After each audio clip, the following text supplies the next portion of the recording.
حضرت عثمان غنی رضی اللہ تعالی عنہ نے اپنی جان تو راہ خدا میں قربان کر دی، لیکن محمد مصطفیٰ کے شہر کی مٹی کو بھی میلا نہیں ہونے دیا۔ یہ حضرت عثمان غنی رضی اللہ تعالی عنہ ہے۔ آپ کو جب شہید کیا گیا تو اس وقت آپ کی زبان پر قرآن مجید کی تلاوت تھی اور آپ پڑھ رہے تھے فَسَيَكْفِيكَهُمُ اللَّهُ، میرے لیے میرا اللہ ہی کافی ہے۔ یہ قرآن کے کلمات تلاوت کرتے کرتے سیدنا حضرت عثمان غنی شہید ہو گئے۔ علماء نے لکھا ہے اس بات کو حدیث کے ضمن میں، میرے آقا نے ارشاد فرمایا جو جس حالت میں اس دنیا سے جاتا ہے قیامت والے دن اسی حال میں اٹھایا جائے گا۔ میاں کل قیامت کے دن حضرت امام حسین کی شہادت کربلا کے ریت کے ذرے بیان کریں گے، لیکن عثمان غنی کی شہادت کا تذکرہ رب کے قرآن کے اوراق بیان کریں گے۔ حضرت سیدنا عثمان غنی رضی اللہ تعالی عنہ آپ جامع القرآن بھی ہیں، قرآن مجید کو آپ نے جمع کیا، کاتب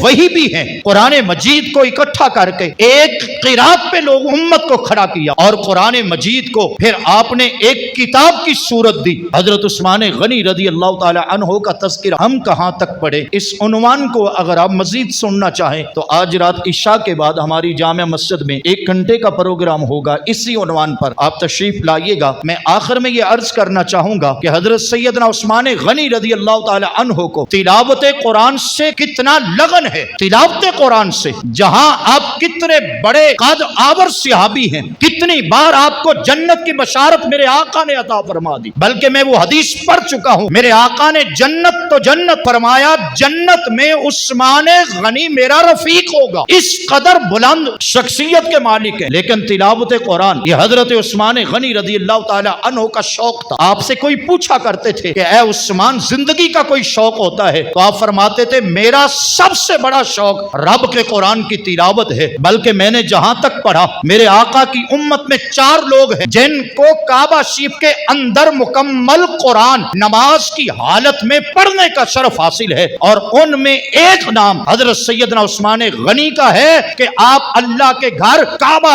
اللہ کے اندر ایک ہی رکعت کے اندر پورا قرآن تلاوت فرما دیتے تھے۔ یہ حضرت عثمان غنی رضی اللہ تعالیٰ عنہ کی شان ہے، اور پھر قرآن کے ساتھ اس قدر دل لگی کہ جب اس دنیا سے جا رہے ہیں، شہادت کا جام پی رہے ہیں، اپنی جان قربان کر رہے ہیں، حضرت عثمان غنی کی جب سانسیں بکھرنے لگی ہیں تو پیارے عثمان کی زبان پر اللہ نے اس وقت بھی قرآن کو جاری فرما رکھا ہے۔ ایسا قرآن کے ساتھ تعلق تھا تو کس قدر وہ بلند تھے۔ آج ہم قرآن سے ہٹے تو کیا حالات ہمارے ہو گئے۔ میں آخر میں یہ بات عرض کرنا چاہوں گا، اس وقت پوری دنیا جو دکھ کے ایک مشکل مرحلے سے گزر رہی ہے اور امت مسلمہ کے دلوں کو دکھی کر دیا گیا، بلکہ چھلنی کر دیا گیا، اور یہ ہوتا ہے کبھی کہ امت مسلمہ پر ایک خوشی کا دن تھا، عید کا دن ہو، اور پھر عید کے دن سرے عام چوکوں میں کھڑے ہو کر قرآن کو جلا دیا جائے۔ میں یہ خاکہ کبھی پیش کرتا وقت ہوتا کہ قرآن کو کیوں جلایا گیا، یہ بھی ایک سوال ہے کہ قرآن کو کیوں جلایا گیا۔ بس ایک بات عرض کر دیتا ہوں اور باقی انشاءاللہ پھر اس پہ تقریریں ہوتی رہیں گی۔ قرآن پاک کو کیوں جلایا گیا، اس کا ایک سبب یہ ہے کہ یہ عالم کفر اس وقت سے لے کر اب تک اس قرآن مجید کا توڑ نہیں لا سکی۔ دنیا میں کتنا جدید دور ہے، ہر چیز کا توڑ نکالا گیا، لیکن قرآن مجید کا توڑ نہ کر سکے یہ لوگ۔ جب اللہ نے قرآن کو نازل فرمایا تو مشرکین مکہ کہتے تھے کہ معاذ اللہ محمد صلی اللہ علیہ وسلم نے اسے خود گھڑ دیا ہے، تو میرے رب نے قرآن مجید کے اندر قرآن کے ہی 4 چیلنج بیان کیے ہیں۔ ارشاد فرمایا اگر تمہیں شک ہے